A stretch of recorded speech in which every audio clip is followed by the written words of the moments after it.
Avez-vous déjà ressenti qu'une personne apparaît dans votre vie au moment exact, comme si le destin lui-même l'Y avait placé? Ce n'est pas une coïncidence. Il existe des connexions qui vont au-delà de la logique, des rencontres qui semblent écrites dans un plan invisible. Carl Jung nous a appris que nos relations les plus significatives ne naissent pas par hasard. Ce sont des connexions profondes qui opèrent au sein de notre psyché et de l'inconscient collectif. Lorsque l'énergie de deux âmes s'alignent, leurs chemins sont inévitablement attirés l'un vers l'autre.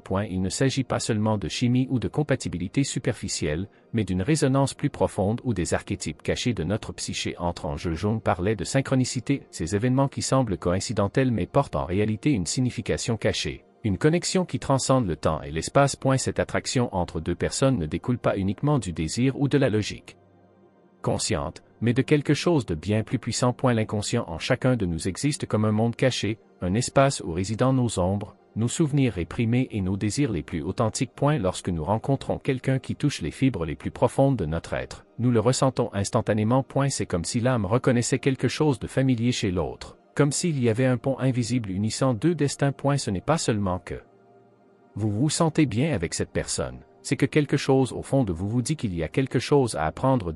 Il pourrait être un enseignant déguisé en amant, un miroir de vos propres ombres, ou même quelqu'un qui vient vous aider à guérir des blessures que vous ne saviez même pas que vous aviez. Jung a enseigné que les personnes qui apparaissent dans nos vies remplissent un but. Même celles qui nous défient ou nous blessent ne sont pas là par coïncidence, elles représentent une partie de nous-mêmes que nous devons découvrir ou intégrer. Lorsque vous rencontrez quelqu'un et ressentez cette connexion immédiate, vous ressentez en réalité l'énergie de votre propre inconscient reflétée chez l'autre. Souvent, ce qui nous attire le plus chez quelqu'un n'est pas son apparence ou sa personnalité, mais la manière dont cette personne éveille des aspects cachés en nous. C'est pourquoi certaines relations semblent inévitables, comme si une force invisible nous poussait vers elle. Jung dirait que c'est la psyché cherchant la plénitude, une tentative de l'âme de se compléter à travers l'autre. Mais ici réside le véritable mystère. Cette même attraction peut être une bénédiction ou un avertissement. Car tout comme l'inconscient nous guide vers la croissance, il peut aussi nous mener à répéter des schémas destructeurs. Vous êtes-vous déjà demandé pourquoi vous ressentez parfois une attraction pour des personnes qui finissent par vous blesser? Pourquoi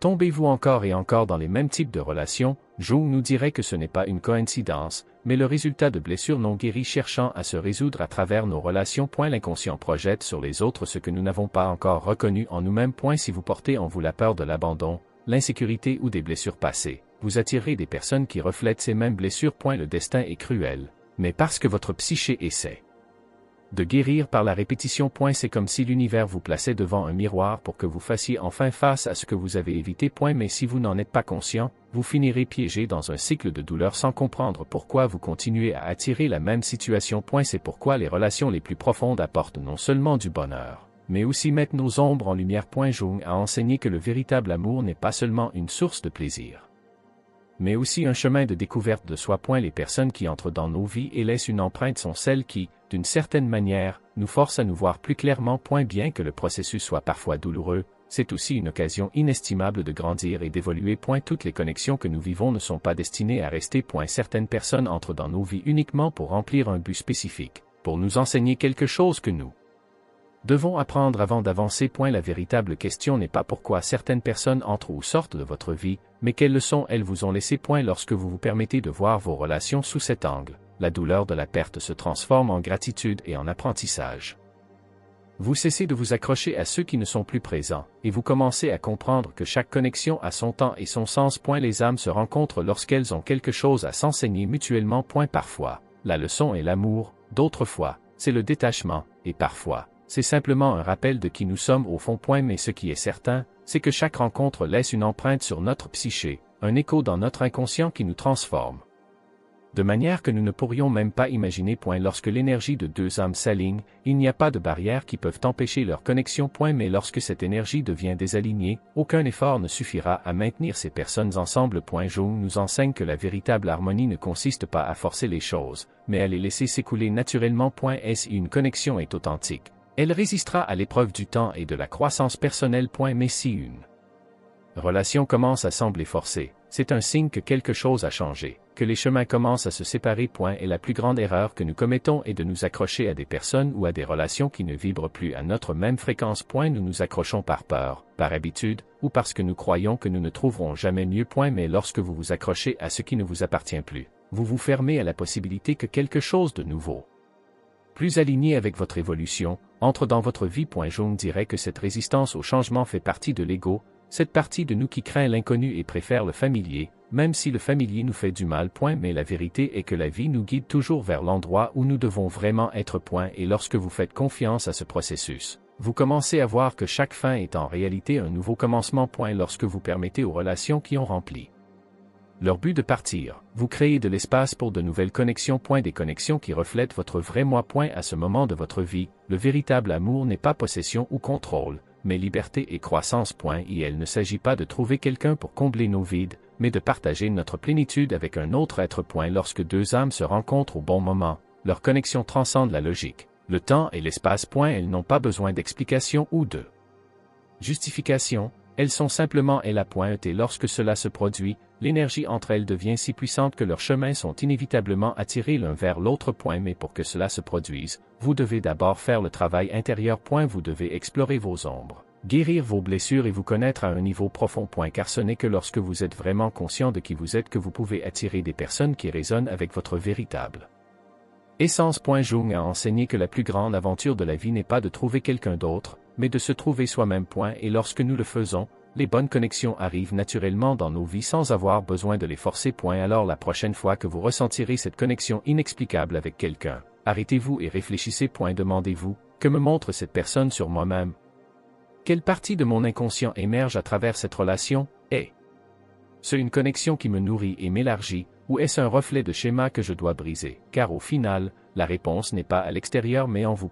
Et lorsque vous comprenez cela, vous commencez à voir les relations sous un nouveau jour, non pas comme une recherche désespérée d'amour ou de compagnie, mais comme un chemin vers la connaissance de soi et la transformation. C'est là que réside le véritable pouvoir, dans la compréhension que chaque connexion est un reflet de notre propre voyage intérieur. Lorsque l'énergie de deux âmes s'aligne, leurs chemins sont inévitablement attirés l'un vers l'autre. Mais rappelez-vous, le destin n'est pas un acte de chance, c'est le résultat de l'énergie que vous émettez et de la conscience que vous avez de vous-même. En fin de compte, la meilleure façon d'attirer le bon amour est de devenir la meilleure version de vous-même. Lorsque vous commencez à travailler sur votre monde intérieur, quelque chose d'un peu magique se produit. Les personnes avec lesquelles vous vous connectiez auparavant commencent à s'éloigner, et celles qui résonnent vraiment avec votre nouvelle énergie commencent à apparaître. Ce n'est pas une coïncidence, c'est un reflet de votre transformation intérieure.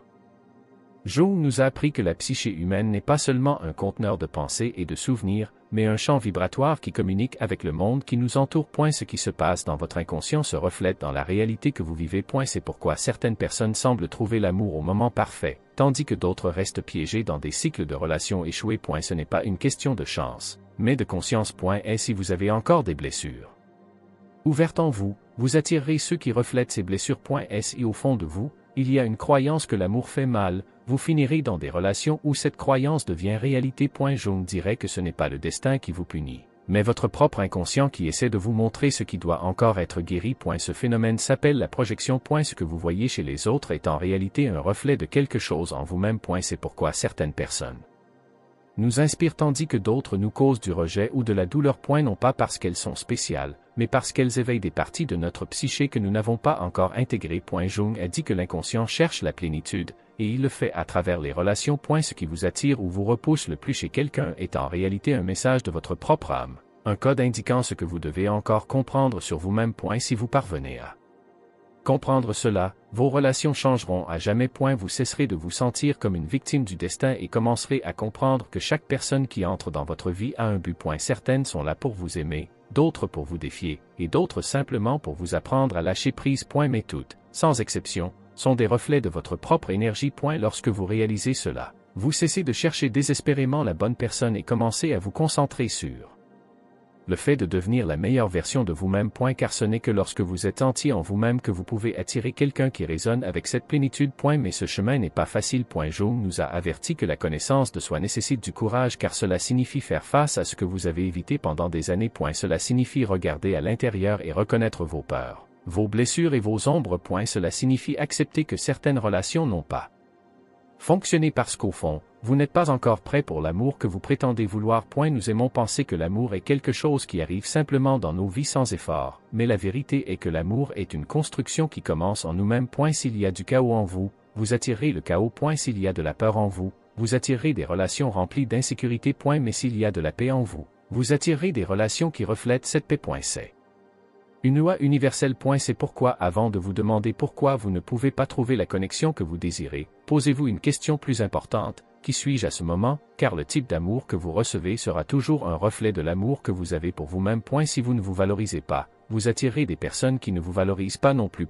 Et si vous ne vous respectez pas, vous attirerez des personnes qui franchissent vos limites. Mais si en vous y à clarté et amour de soi, les relations toxiques disparaîtront simplement de votre vie. Jung nous a appris que la vie ne consiste pas à trouver quelqu'un d'autre, mais à se trouver soi-même. Et une fois que nous le faisons, les bonnes relations entrent dans nos vies sans effort, non pas parce que nous cherchons désespérément, mais parce que notre énergie s'est alignée avec le véritable amour. Lorsque vous comprenez cela, la peur de la solitude disparaît. Vous ne voyez plus le fait d'être célibataire comme un échec, mais comme une opportunité de travailler sur vous-même. Vous ne vous accrochez plus à des relations qui vous blessent parce que vous savez maintenant que l'amour n'est pas souffrance mais expansion. Et il est important de cesser de chercher quelqu'un pour vous compléter car vous réalisez que vous êtes déjà entier. C'est à ce moment précis que la véritable magie se produit. Lorsque vous cessez de chercher à partir d'un lieu de manque et commencez à vibrer dans la plénitude, la bonne personne entre dans votre vie non pas parce que vous avez besoin d'elle, mais parce qu'elle résonne avec l'énergie que vous avez cultivée. C'est pourquoi beaucoup de gens trouvent l'amour lorsqu'ils cessent de le chercher. Ce n'est pas une coïncidence, c'est la loi de l'attraction à son niveau le plus profond. Jung disait que les relations les plus significatives sont celles où deux personnes s'aident mutuellement à évoluer. Il ne s'agit pas de dépendance ou de combler des vides, mais de partager un chemin de croissance. Lorsque deux âmes qui ont fait le travail intérieur se rencontrent enfin, le lien qu'elles créent est incassable. Il n'y a pas de peur, pas de manipulation, pas de jeu, juste de l'authenticité et de l'amour sous sa forme la plus pure. Mais pour y parvenir, vous devez d'abord faire le travail intérieur. Vous devez guérir vos blessures, faire face à vos ombres et apprendre à vous aimer tel que vous êtes. Car ce n'est qu'alors que vous serez prêt à recevoir l'amour que vous méritez vraiment. Et la prochaine fois que vous ressentirez une connexion profonde avec quelqu'un, demandez-vous, cette personne reflète-t-elle mon évolution ou mes blessures? Est-ce une relation basée sur la croissance ou une répétition de vieux schémas? La réponse à ces questions révélera si ce lien est une bénédiction ou une leçon déguisée. À U final, le destin n'est pas un mystère inexplicable mais la conséquence de qui vous êtes à l'intérieur. Et lorsque vous vous transformez de l'intérieur, tout autour de vous commence à changer, y compris, et surtout, les personnes qui entrent dans votre vie. Lorsque deux âmes qui sont sur le même niveau vibratoire se rencontrent, il y a un sentiment de familiarité, de chez soi. Ce n'est pas seulement une attraction physique ou émotionnelle, c'est quelque chose de plus profond, comme si quelque chose chez l'autre éveillait une vérité qui a toujours été en vous. Jung appellerait cela une rencontre avec l'anima ou l'animus, les aspects de l'inconscient qui représentent le masculin ou le féminin en nous. Tout au long de nos vies, nous croisons de nombreuses personnes, mais seules quelques-unes laissent une véritable empreinte. Ces quelques-unes qui nous transforment n'apparaissent pas par hasard. Elles sont un reflet de notre psyché en évolution.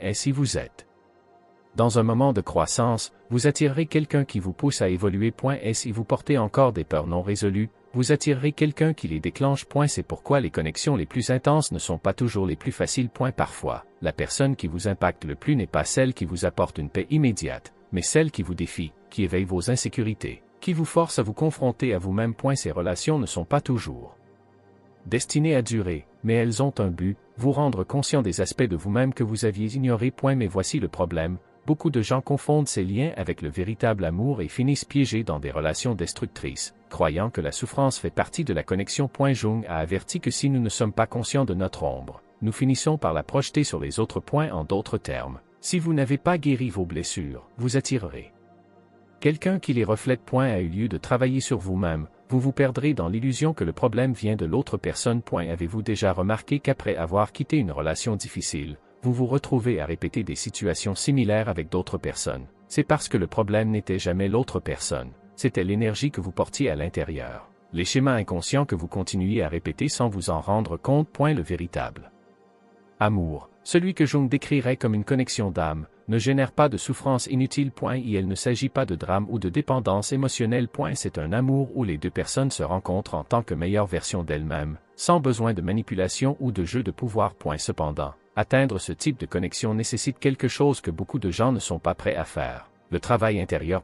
Il est plus facile de blâmer les autres, de dire que l'amour est injuste ou que le destin est cruel. Mais la vérité est que l'amour que vous vivez dans le monde extérieur n'est qu'un reflet de l'amour que vous avez cultivé en vous-même. Jung a dit que tant que nous ne rendons pas l'inconscient conscient, il continuera à diriger nos vies, et nous l'appellerons destin. Cela signifie que vous continuerez à répéter les mêmes erreurs, à rencontrer les mêmes personnes et à attirer les mêmes expériences jusqu'à ce que vous preniez enfin la responsabilité de votre propre énergie. Lorsque vous décidez de faire ce travail intérieur, le changement devient inévitable. Vous cessez d'être attiré par ce qui vous faisait souffrir. Vous ne cherchez plus l'approbation de ceux qui ne peuvent pas vous la donner. Vous cessez de romantiser la souffrance et commencez à voir l'amour pour ce qu'il est vraiment, un espace de croissance, de respect et d'authenticité. Et c'est là que la véritable transformation se produit. Car lorsque vous devenez la meilleure version de vous-même, l'amour que vous attirez n'est plus le même. Vous ne cherchez plus quelqu'un pour combler vos vides car ces vides ont déjà été guéris. Vous ne vous contentez plus de miettes car vous savez que vous méritez quelque chose de plus grand. Et surtout, vous ne ressentez plus le besoin de quelqu'un pour être heureux car vous avez trouvé ce bonheur en vous-même. C'est à ce moment-là que la bonne personne apparaît, non pas parce que vous les cherchiez désespérément, mais parce que vous êtes maintenant en harmonie avec l'énergie qui attire l'amour que vous méritez vraiment. Mais pour y parvenir, il y a quelque chose que vous devez comprendre. Toutes les âmes ne sont pas prêtes à se rencontrer. Parfois, même lorsque deux personnes ressentent une connexion intense, leurs chemins ne peuvent pas s'unir car elles ont encore des choses à apprendre séparément. Cela ne signifie pas que la connexion n'était pas réelle, cela signifie simplement que le timing n'était pas le bon. Jung a dit que l'univers a son propre rythme, et forcer une relation avant sont en effet que générer de la souffrance. Si deux âmes sont destinées à être ensemble, elles le seront finalement, mais seulement lorsque les deux seront prêtes. En attendant, la meilleure façon d'honorer cette connexion n'est pas de s'accrocher. Pour sortir de la peur, nous devons grandir individuellement afin que si une réunion se produit, elle vienne d'un lieu de plénitude, et non de manque. C'est là que beaucoup de gens échouent, ils restent bloqués dans le passé, attendant le retour de quelqu'un sans réaliser que le véritable chemin n'est pas en arrière mais en avant. Et il ne s'agit pas d'attendre que l'autre personne change, mais de changer vous-même. Car si la connexion est réelle, l'évolution de l'un propulsera également l'évolution de l'autre. L'amour n'est pas une question de chance mais d'énergie. Il ne s'agit pas de poursuivre la bonne personne mais de devenir la personne qui attirera cette connexion authentique. Et si vous ressentez encore que l'amour vous évite, la question n'est pas « quand quelqu'un viendra-t-il pour moi ?» mais « qui dois-je devenir pour attirer quelqu'un qui est en harmonie avec mon vrai moi ?» Et lorsque vous faites ce travail, lorsque vous vous alignez vraiment avec votre but et votre authenticité, la synchronicité entre en jeu. Jung a dit que les coïncidences n'existent pas, seules des résonances se manifestent au bon moment. Lorsque votre énergie change, l'univers répond. Les bonnes personnes apparaissent, des opportunités s'ouvrent, et surtout, les relations qui vous ont autrefois blessé n'ont plus leur place dans votre vie. C'est le plus grand secret que Jung voulait que nous découvrions. L'amour n'est pas quelque chose que vous trouvez, c'est quelque chose que vous créez, non pas chez l'autre personne mais en vous-même. Et lorsque vous le créez en vous, il se manifeste dans le monde extérieur comme par magie. Alors cessez de chercher désespérément à l'extérieur. Cessez de poursuivre ceux qui ne peuvent pas vous donner ce dont vous avez besoin. Cessez de vous accrocher à des relations qui ont déjà rempli leur but. À eu lieu de cela, tournez votre regard vers l'intérieur. Travaillez sur votre esprit, votre cœur et votre âme. Car lorsque vous devenez la meilleure version de vous-même, la bonne personne, celle dont l'énergie résonne vraiment avec la vôtre, viendra naturellement. Et lorsque deux âmes qui ont fait ce travail intérieur se rencontrent, il n'y a pas besoin de jeu, de souffrance ou de doute. Elles s'écoulent simplement ensemble car elles ont compris la vérité la plus profonde sur l'amour. Ce n'est pas quelque chose que vous cherchez mais quelque chose que vous devenez. Lorsque vous comprenez que l'amour n'est pas quelque chose que vous recherchez mais quelque chose que vous construisez en vous-même, tout change. Vous cessez de voir les relations comme une nécessité et commencez à les voir comme une extension de votre propre croissance. Et il ne s'agit plus de trouver quelqu'un pour vous sentir complet, mais de partager votre plénitude avec une autre personne. Mais cela n'est possible que lorsque vous avez fait le travail intérieur. Lorsque vous avez appris à reconnaître vos schémas, à guérir vos blessures et à vous libérer des croyances qui vous ont limité pendant des années. Car au moment où vous comprenez vraiment qui vous êtes et vous alignez avec votre vérité, les bonnes connexions viendront naturellement, sans les forcer ni les poursuivre. C'est à ce moment-là que la vie vous place dans des situations qui semblaient autrefois impossibles. Soudain, vous commencez à rencontrer des personnes qui résonnent avec votre énergie, celles qui vous élèvent, vous inspirent et vous aident à grandir. L'univers a changé, mais parce que vous avez changé. Vous ne vibrez plus dans la peur ou le manque, mais dans la confiance et l'authenticité. C'est dans cet état que les rencontres les plus significatives se produisent, où deux âmes se reconnaissent non pas d'un lieu de besoin, mais d'un lieu de liberté. Non pas parce qu'elles se complètent, mais parce qu'elles s'enrichissent mutuellement. Cependant, il y a quelque chose d'important que vous devez vous rappeler. Toutes les connexions ne sont pas destinées à durer éternellement, et c'est bien ainsi. Certaines personnes entrent dans votre vie simplement pour vous montrer un nouveau chemin, pour vous enseigner quelque chose que vous devez apprendre avant d'avancer. Lorsque vous comprenez cela, la peur de la perte disparaît. Vous ne souffrez plus lorsque quelqu'un s'en va car vous comprenez que tout à un but. Vous ne vous accrochez plus à des relations qui vous blessent car vous savez que le véritable amour n'est pas douleur ou sacrifice, mais croissance et harmonie. Plus important encore, vous ne voyez plus la solitude comme quelque chose de négatif, mais comme une opportunité de continuer à vous découvrir. Alors si à ce moment vous sentez que vous n'avez pas trouvé la bonne personne, cessez de chercher à l'extérieur et commencez à regarder à l'intérieur. Demandez-vous, suis-je prêt pour la connexion que je désire? Ai-je suffisamment travaillé sur moi-même pour attirer quelqu'un qui résonne vraiment avec mon énergie, ou suis-je encore en train de répéter inconsciemment des schémas du passé? Car la vérité est que vous n'avez pas besoin de trouver quelqu'un d'autre pour vous sentir complet. Vous devez vous trouver, et lorsque vous le ferez, l'amour viendra comme une conséquence naturelle de votre transformation. Maintenant, je veux vous poser une question. Avez-vous déjà ressenti une connexion si forte avec quelqu'un que vous avez eu l'impression que ce n'était pas une coïncidence? Croyez-vous que nos relations sont des reflets de notre état intérieur? Laissez-moi votre réponse dans les commentaires car je veux savoir ce que vous en pensez. Et si ce message a résonné en vous, partagez-le avec quelqu'un qui, selon vous, a besoin de l'entendre. Peut-être qu'il y a quelqu'un en ce moment qui a besoin de comprendre pourquoi il continue d'attirer le même type de relation ou pourquoi certaines personnes entrent et sortent de sa vie. Ensemble, nous pouvons aider plus de personnes à s'éveiller et à commencer à transformer leur vision de l'amour et des connexions humaines. Et si vous ne l'avez pas encore fait, abonnez-vous à la chaîne et activez la cloche de notification pour ne pas manquer les prochaines vidéos. Ici, nous explorons les mystères de la psyché, de l'inconscient et du pouvoir que nous avons de transformer notre réalité. Votre soutien est essentiel pour faire en sorte que ce message atteigne plus de personnes, alors laissez votre commentaire, aimez et partagez ce contenu. Rappelez-vous, lorsque l'énergie de deux âmes s'aligne, leurs chemins sont inévitablement attirés l'un vers l'autre. Mais avant que cela ne se produise, vous devez vous assurer que votre propre énergie est alignée avec ce que vous désirez vraiment. L'amour n'est pas une question de chance, mais de conscience, et lorsque vous commencez à vivre consciemment, tout autour de vous commence à changer. Merci d'être ici, de faire partie de cette communauté et de vous permettre d'explorer les coins les plus profonds de votre esprit et de votre âme. À la prochaine vidéo. À bientôt.